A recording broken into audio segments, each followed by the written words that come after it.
This is the shocking story that had an entire airplane gasping in disbelief.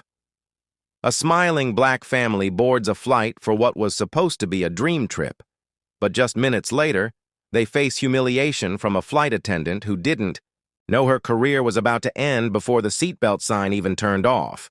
If you believe respect has no color, hit that subscribe button now and share this with the world, because what happens next will make your heart race. The morning sunlight streamed through the massive glass panels of the airport as James Carter, his wife Alicia, and their 7-year-old son Noah made their way through the busy terminal toward Gate C-14. James, looking sharp in a Navy suit after sealing an important business deal in New York, was in high spirits, while Alicia carried 2 steaming lattes and Noah clutched his favorite green stuffed dinosaur, practically bouncing with excitement at the thought of going home to Atlanta. The boarding process had just begun when the family reached the gate, where a smiling gate agent scanned their boarding passes without issue. But everything changed the moment they stepped onto the aircraft and came face to face with Rebecca Sterling, a flight attendant in her mid-40s with neatly tied hair, a crisp uniform, and a smile that didn't reach her eyes. Instead of offering the usual warm welcome, she gave them a quick up-and-down look that felt more like a judgment than a greeting. Her gaze lingered on James's tailored suit, Alicia's floral dress, and Noah's beaming face, before she said, in a clipped tone, "Your seats are back there," gesturing toward the economy section despite the fact that their tickets clearly stated business class. James handed her the passes, his brow furrowing. "Ma'am, we're in 2A, 2B, and 2C, he said calmly. But Rebecca took her time, scanning the tickets as the line of passengers behind them began to shuffle impatiently. Finally, she gave a reluctant nod. "Fine. But keep your son from touching anything in the cabin." Alicia's jaw tightened in disbelief, but James squeezed her hand, silently telling her to let it go for now. They moved forward to their seats, but both knew deep down this wasn't over. The tension had just begun to simmer. The first confrontation. The Carters settled into their seats, but Rebecca's presence hung in the air like a shadow. As she moved through the cabin, checking overhead bins and delivering safety reminders, she made it a point to skip over them for the pre-flight drink service. Alicia, confused but polite, raised her hand and asked for water, only to be met with a saccharine smile and the dismissive response, "We'll get to you when we can," before Rebecca turned to serve passengers several rows behind them. The man in seat 3A, an older white businessman, leaned forward to point out that she had skipped their row, but Rebecca quickly cut him off. "Sir, please mind your own business." James, still calm but visibly irritated, spoke up. "Is there a problem here? We just want to be treated the same as everyone else."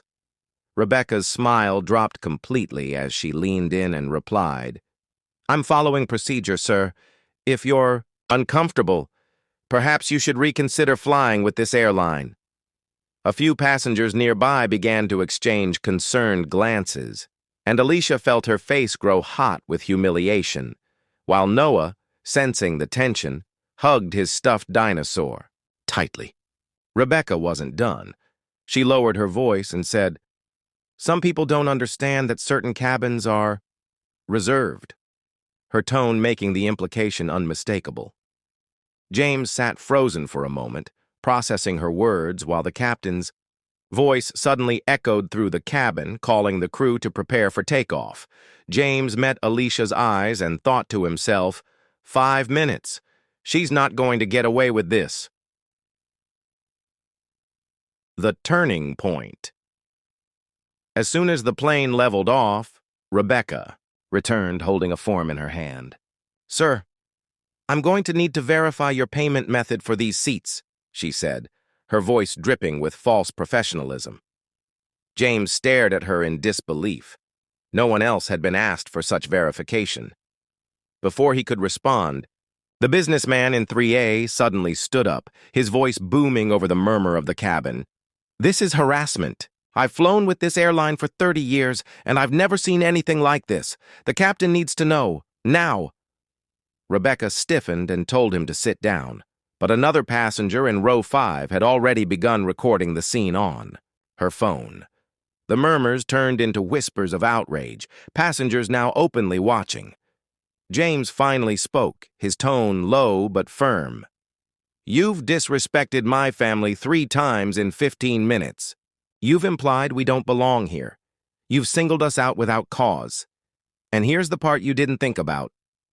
He reached into his jacket pocket, pulled out his phone, and opened his contacts, scrolling deliberately before, pressing on a name labeled Daniel Harris, CEO. In the silent cabin, his voice carried clearly as he said, "Danny, it's James Carter. I'm on one of your flights and we've got a situation. A racist situation." All eyes turned to Rebecca, whose confident mask shattered instantly, her face draining of color as the weight of what was about to happen settled on her shoulders. The consequences. 5 minutes later, the atmosphere in the cabin shifted entirely.